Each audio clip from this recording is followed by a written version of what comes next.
విద్యా బోర్డుల విలీనం, అస్సాం విజయం, తెలంగాణ తడబాటు, ఒకే లక్ష్యం, రెండు వేరువేరు మార్గాలు, విద్యార్థుల భవిష్యత్తుపై దీని ప్రభావం ఏమిటి ఒకసారి చూద్దాం. ఇదేమో తెలంగాణ, ఏది అస్సాంలో ఏ బాధ లేదు, తెలంగాణలో మాత్రం ఇన్ని సిక్కుముళ్ళు. దీంట్లో అధికారుల పాత్ర కూడా ఉంటుంది.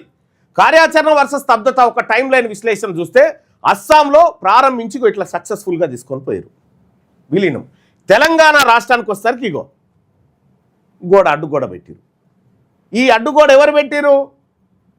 శ్రీ చైతన్య, నారాయణ, ఈ కార్పొరేట్ కాలేజీలు ఉన్నాయి కదా, వాళ్ళ చదువు లేదు టప్పించలేదు, అంతా చూమంతర్ మాయా, వేల కోట్ల వ్యాపారం. ఇగో ఇట్లా పెట్టి దీన్ని వీళ్ళు ఏం చేసిరంటే ఈ పైసలు కట్టి అధికారుల మీద ఒత్తిడి తెచ్చి ముఖ్యమంత్రికి రాంగ్ స్టేట్మెంట్ ఇచ్చారు. ఈసారి కాదు సార్, టెక్నికల్ సమస్యలు ఉన్నాయని చెప్తా ఉన్నారు.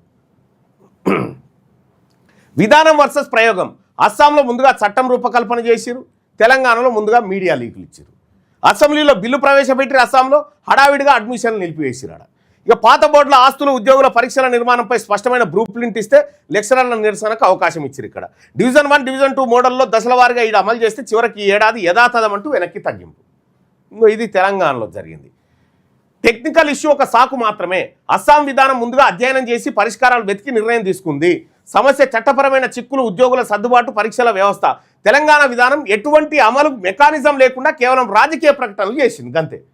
ఈ రాజకీయ ప్రకటన ఎందుకు చేస్తారు? ఈ ప్రకటన చేయడం ద్వారా వాడు రుక్కొస్తారు, అమ్మో మా దందా అయిపోతుందేమో, ఎంత కావాలి సార్ అని ఇచ్చిపోతాడు. గదే తెలంగాణలో సమాధానం లేని ప్రశ్నలు. ఇంటర్ బోర్డు భవిష్యత్తు ఏమిటి? జూనియర్ కాలేజీల పరిస్థితి ఏమిటి?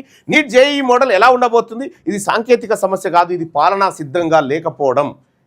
నాయకత్వం వర్సెస్ భయం. తెలంగాణ ప్రభుత్వం ఎవరెంత వ్యతిరేకిస్తున్నారు? లెక్చరర్ల వ్యతిరేకత, ప్రైవేట్ కాలేజీల ఒత్తిడి, విద్యార్థుల్లో పెరిగిన అయోమయం, ఫలితం వెనక్కి తగ్గిన ప్రభుత్వం.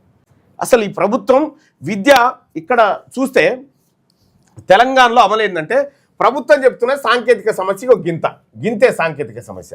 దాని వెనకాలన్న మతలాబు చూస్తే భారీ private education economy, corporate junior కాలేజీల ఆధిపత్యం, ఇంటిగ్రేటెడ్ కోచింగ్ వ్యవస్థ, ర్యాంకుల మార్కెటింగ్, వేల కోట్ల ఫీజుల దందా. ఇగో ఈ దందా మొత్తం ఆగిపోతుందని ఆపిరు. ఇప్పుడు ఇవాళ మన పిల్లలకు మంచి ఎడ్యుకేషన్ రాకుండా ఆపింది శ్రీ చైతన్య, నారాయణ కార్పొరేట్ సంస్థలే. ఇక్కడ విలీనం జరిగితే ఏం జరుగుతుందో తెలుసా?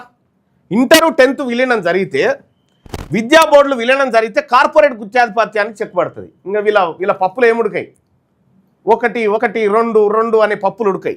వేల కోట్ల ఫీజుల నిర్మాణం పతనం అయిపోతుంది, కుప్పగూలిపోతుంది. విషపూరితమైన ర్యాంకుల ఒత్తిడి ముగింపు అయిపోతుంది. ఇంకా ర్యాంకుల పంచాయతీ లేదు. విద్యార్థుల సంపూర్ణ మానసిక విద్యా వికాసం జరుగుతుంది. దీని ద్వారా ఇక్కడ భారం దించుదాం, భవిష్యత్తు నిలుపుదాం. మనం ఏం చేద్దాం? తెలంగాణ ఇంటర్ వ్యవస్థ కేవలం విద్యా వ్యవస్థ కాదు, అదొక వ్యాపారం. బోర్డుల విలీనం ద్వారా విద్యార్థులు పొందే విముక్తి.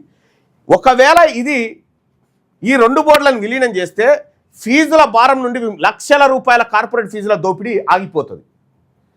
ర్యాంకుల ఒత్తిడి నుంచి స్వేచ్ఛ, ఉదయం నుండి రాత్రి వరకు సాగే ఇంటిగ్రేటెడ్ కోచింగ్ ఒత్తిడి పోతుంది. నాణ్యమైన విద్య, వ్యాపార దృక్కోణం నుండి అసలైన విద్యా ప్రమాణాల వైపు అడుగుపడుతుంది.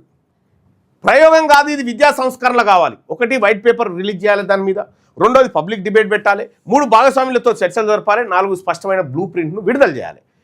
ఇది చేయకుండా ఏం చేసినా వేస్ట్. ఇది ప్రభుత్వం, తెలంగాణ ప్రభుత్వం ఈ ఇంటర్మీడియట్ ఎస్ఎస్సి బోర్డును విలీనం చేయడానికి సిద్ధంగా లేదు అనేది స్పష్టంగా అర్థమవుతోంది. ఇది తెలంగాణ రాష్ట్ర ప్రభుత్వ వైఫల్యంగా భావించవచ్చు. ఎప్పుడు 2024లో విద్యా కమిషన్ వేసి, ఆ తర్వాత 2025లో ఏది పాలసీ రూపొందించమని చెప్పి 2026 మధ్యస్థానికి వచ్చేదాకా కూడా దీన్ని అమలు చేసే పరిస్థితి లేదంటే తెలంగాణ రాష్ట్రంలో విద్యా దోపిడీకి రాష్ట్ర ప్రభుత్వం అవకాశం కల్పిస్తూ ఉంది. దోపిడీకి, కార్పొరేట్ వ్యవస్థల దోపిడీకి అవకాశం కల్పిస్తూ ఉంది. దీన్ని తీవ్రంగా ఖండిస్తుంది తెలంగాణ రాజ్యాధికార పార్టీ.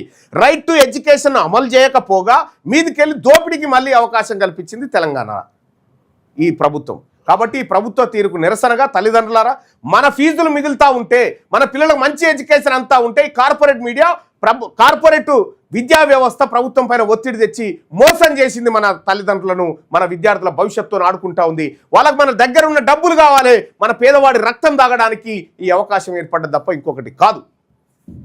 కాబట్టి తల్లిదండ్రులారా, మనమందరం కూడా కార్పొరేట్ లెవెల్లో ఫ్రీ ఎడ్యుకేషన్ పిల్లలకు దొరకాలంటే అది తెలంగాణ రాజ్యాధికార పార్టీతోనే సాధ్యం. మన పిల్లల ఫీజుల భారం పోవాలన్నా, మన హెల్త్ సిస్టమ్ సెట్ కావాలన్నా అది బీసీ ప్రభుత్వంతోనే సాధ్యపడుతుందని చెప్పి ఈ విషయాన్ని మీకు స్పష్టంగా తెలియజేస్తా ఉన్నా.